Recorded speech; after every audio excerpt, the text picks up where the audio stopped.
Que a paz do Senhor Jesus seja sobre a sua vida. Vamos para mais um devocional, em nome de Jesus. E hoje, capítulo 20 do Evangelho de Mateus. Amém? Então, eu vou estar fazendo a leitura aqui. Amém? E depois vou estar trazendo alguns comentários, ensinos para a nossa vida, em nome de Jesus. Então, vamos lá. A ilustração dos trabalhadores na vinha. Porque o reino dos céus é semelhante a um proprietário que saiu de madrugada para contratar trabalhadores para sua vinha. E ajustando-se com os trabalhadores, a 1 denário por dia, enviou-os para a sua vinha. E saindo por volta da 3ª hora, viu na praça outros que estavam desocupados. E disse-lhes: Vão também para a vinha, e lhes darei o que é justo. E eles foram. Saindo novamente perto da hora sexta e da 9ª, procedeu da mesma maneira. E saindo por volta da hora 1ª, entrou outros que estavam desocupados e lhes perguntou: Por que vocês permanecem aqui desocupados o dia todo? E eles disseram: Porque ninguém nos contratou. Ele respondeu: Vão também vocês para a vinha, e receberão o que é justo. Ao anoitecer, o senhor da vinha disse ao seu administrador: Chame os trabalhadores e pague-lhes o salário, começando pelos últimos e indo até os primeiros. E ao chegarem os que haviam sido contratados na 1ª hora, recebeu cada um deles 1 denário. Ao chegar os primeiros, pensaram que receberiam mais, porém também cada um deles recebeu 1 denário. E ao recebê-lo, começaram a murmurar contra o dono da casa, dizendo: Estes últimos trabalharam apenas 1 hora. Contudo, você o igualaste a nós, que suportamos a fadiga e o calor do dia? E ele, porém, respondeu a um deles: Amigo, não te faço injustiça. Não combinaste comigo 1 denário? Tome o que é seu e vá, pois eu quero dar a este último tanto quanto a você. Ou não me é lícito fazer o que quero do que é meu? Ou são maus os teus olhos porque eu sou bom? Assim, os últimos serão os primeiros, e os primeiros serão os últimos, porque muitos são chamados, mas poucos escolhidos. Glória a Deus. E eu quero deixar um pouquinho dessa explicação desse versículo, né? Porque vai dizer, né, no versículo 16, que muitos são chamados, mas poucos escolhidos, né? Ou seja, o que esse versículo está dizendo? Ele não só apenas nos consola que os últimos e os desprivilegiados, mas também desafia aqueles que confiam em seu status ou realizações, lembrando-os de que o valor do reino não é medido da mesma forma que no mundo. A tensão criativa entre chamados e escolhidos convida a introspecção sobre como cada um responde ao chamado de Deus em suas vidas. Amém? Então, essa questão, né, ele deixa uma verdade poderosa, esse versículo aqui, para nossas vidas, né? Onde nós temos que ser frequentemente humildes para entender que muitos são chamados para o reino, mas poucos respondem positivamente e são escolhidos. Então, que a gente possa meditar, amém, sobre esse versículo, onde Jesus utiliza aqui nesse versículo a inversão, afirmando que aqueles que são considerados os últimos no mundo, os martirizados, os esquecidos, os menosprezados, terão um lugar de honra no reino de Deus. É isso que ele quer dizer, né? Essa questão de ser os últimos, né? Não ser os últimos a chegar, mas os últimos que às vezes são escolhidos pelo mundo, que são menosprezados, que são martirizados, que são humilhados, que ninguém dá nada por eles, mas eles também terão um lugar, né, no reino de Deus. Amém? Então vamos continuar. Versículo 17 agora. E ao se dirigir a Jerusalém, Jesus chamou à parte os 12 discípulos e, enquanto caminhavam, disse-lhes: Eis que estamos subindo para Jerusalém, e o Filho do Homem será entregue aos principais dos sacerdotes e aos escribas, e eles o condenarão à morte. E o entregarão aos gentios para serem escarnecido, açoitado, crucificado, mas no 3º dia ele ressurgirá. Então a mãe dos filhos de Zebedeu se aproximou dele, acompanhada de seus filhos. E ela orando pediu um favor. Ele perguntou: o que você deseja? E ela respondeu: manda que esses meus 2 filhos sentem-se, um à tua direita e um à tua esquerda no teu reino. Porém Jesus respondeu: não sabeis o que está pedindo, pois vocês vão beber do cálice que eu vou beber? E vão ser batizados com o batismo que eu estou sendo batizado? Eles disseram: podemos. Vocês de fato beberão do meu cálice e participarão do batismo com que eu sou batizado. Porém, o conceder-se a sentar à minha direita ou à minha esquerda não me compete, mas é reservado para aqueles a quem meu Pai preparou. E ao ouvirem isso, os 10 se indignaram contra os 2 irmãos. Então Jesus, chamando-os para perto, disse: vocês sabem que os governantes dos povos dominam sobre eles e que os poderosos exercem autoridade sobre os súditos, sobre seus súditos. Não será entre vocês, pelo contrário, quem quiser tornar-se grande deve ser aquele que serve. Quem entre vocês quiser ser o primeiro, que se torne o servo de vocês, ou seja, de todos. Assim como o Filho do Homem não veio para ser servido, mas para servir e oferecer a sua vida por resgate de muitos. E para finalizar, vamos a partir do versículo 29 agora. Ao deixarem Jericó, uma grande multidão o acompanhou. E 2 cegos assentados à beira do caminho, ao ouvirem que Jesus estava passando, começaram a clamar: Senhor, filho de Davi, tem compaixão de nós. A multidão os repreendia para que se calassem, mas eles clamavam ainda mais, dizendo: Senhor, filho de Davi, tem misericórdia de nós. E Jesus, ao parar, chamou-os e perguntou: que desejais que eu vos faça? Disseram-lhe: Senhor, que nos abra os olhos. Então Jesus, movido de profunda compaixão, tocou os olhos deles e imediatamente recuperaram a vista e foram o seguindo. Amém? Então vamos meditar sobre esse capítulo no geral agora, tá bom? Então, do versículo 1 ao 16, vai ter o contexto da parábola dos trabalhadores da vinha, né?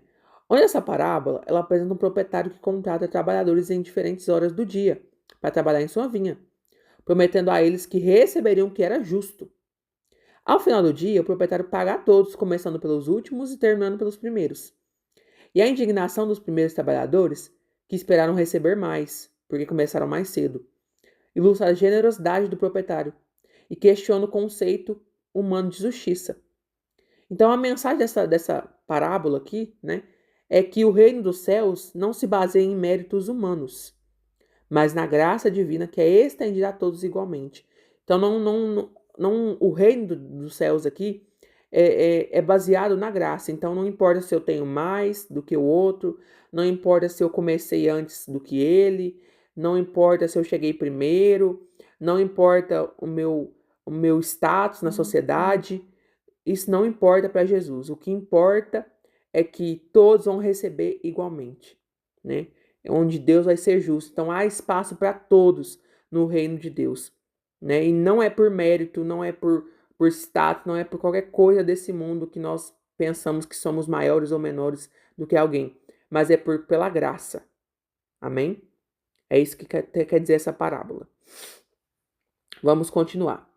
No versículo 17 ao 19, Jesus fala sobre a sua morte, né? Ele deixa claro que ele começa ali a preparar os seus discípulos para a sua morte iminente, né? Ele prediz que especialmente que será entregue aos líderes religiosos, que será condenado à morte, que ressuscitará ao 3º dia.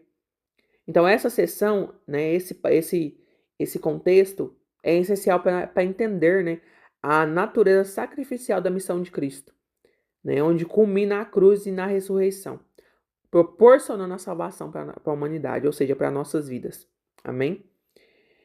E aí, no versículo 20 ao 28, a gente vê o contexto onde a mãe ali de Tiago e João chega com eles ali para pedir, né, para que Jesus, né, deixe que eles ocupem posição de honra em seu reino. Mas Jesus responde, né, ensinando sobre o verdadeiro significado da grandeza, que está em servir e não ser servido. Ele apresenta para nós, né, nesse contexto, como exemplo máximo, né, que ele veio para servir e dar sua vida em resgate de muitos. Então, esse ensinamento, né, desse contexto aqui, deixa para nós isso, que nós precisamos estar servindo, em primeiro lugar, né? Seguindo o exemplo de Cristo, que nós devemos servir, sem esperar muita coisa em troca, mas servir por amor, pela graça de que nós estamos recebendo. Então, é mais importante ser servido do que servir, como ele diz. É mais importante, né, você servir do que ser servido. Então, é isso que Jesus disse, né? Então, que a gente possa meditar sobre isso, de sermos servos realmente verdadeiros do Senhor. Amém? De esperar nele a honra que precisamos receber, né? O galardão que ele vai nos entregar. Mas independente disso, que nós venhamos servir a ele de todo o nosso coração. E não ficar esperando sermos servidos, né? Sermos ali exaltados, mas servir. Assim como Jesus, né? Que ele disse que ele não veio para servir, mas para ser servido, mas para servir. E dar a sua vida em resgate de muitos. Amém? Ou seja, então que a gente possa meditar. Aí ele vai dizer, né, no versículo 27, que quem quiser ser o primeiro, que se torne o servo de todos. Então, ou seja, olha, não queira ser o primeiro ali não. Não queira ser o primeiro a ser exaltado. Seja o servo, né? Porque assim o Senhor vai honrar, assim o Senhor vai ver, né, o seu coração. Assim o Senhor vai estar, né, vendo que você está servindo, não esperando nada, alguma coisa em troca, né? Mas servindo por amor, pelo reino, né? Então aqui ele está sugerindo sobre isso para nós. Amém? Vamos finalizar aqui. E aí, né? No versículo 29 ao 34, a gente vê o último contexto, que é a cura dos dois coxos ali, né? Dos dois cegos. Onde o capítulo conclui com a cura de dois homens cegos que clamaram a Jesus enquanto ele saía de Jericó. Então aqueles cegos ali, eles clamaram até Jesus atender eles. E aí ele demonstra uma fé e um reconhecimento da identidade de Jesus como filho de Davi. Porque eles começam dizendo, filho de Davi tem misericórdia de nós. Então eles clamam isso até serem atendidos, por mais que as pessoas mandam calar, por mais que as pessoas ali falam, olha, cala a boca, né? Por que você está gritando? Jesus não vai ouvir vocês não, né? Mas eles não desistiram, né? E aí Jesus, movido de compaixão, toca nos olhos deles, né? E imediatamente a visão deles é restaurada e ele os segue. Então aqui está mostrando para nós que a cura não é só demonstrar o poder de Jesus, né? Onde não só demonstrou essa cura aqui, não só demonstrou o poder de Jesus, mas também seus atos de misericórdia. Então que Jesus também teve compaixão ali, ou seja, ele teve misericórdia daqueles cegos que clamaram a ele por ajuda, né? Tiveram fé, né? E clamaram por ajuda. Então Jesus teve misericórdia deles ali. Amém? Então, que a gente possa pegar para a nossa vida, né? Então, o que a gente pode aplicar na nossa vida nesse capítulo 20? Primeira coisa, a gente aprende com a parábola dos trabalhadores, né? Que nos desafia a refletir sobre a nossa percepção de justiça. Lembrando-nos que a graça de Deus é presente para todos, independente de seus passados. Chama também ao serviço esse capítulo, né? Como exemplo de Jesus, que nos incita a agir com humildade, buscando ser uma bênção na vida de todos, né? Na vida dos outros. E também devemos, portanto, né, cultivar um espírito de servidão e generosidade, em vez de buscar reconhecimento e status. Então, é isso que nós aprendemos aqui, né? Então, que você possa meditar sobre esse capítulo. E principalmente sobre o finalzinho, sobre essa cura dos cegos, né? Que às vezes você está clamando também, Senhor, filho de Davi, tem misericórdia de mim. E que Jesus vai perguntar para você o que você quer que ele faça. Que você possa saber o que você vai responder. Porque ele vai ter misericórdia de você também. Ele vai ter prazer em te ajudar. Amém? Em nome de Jesus. Então é isso, meus irmãos.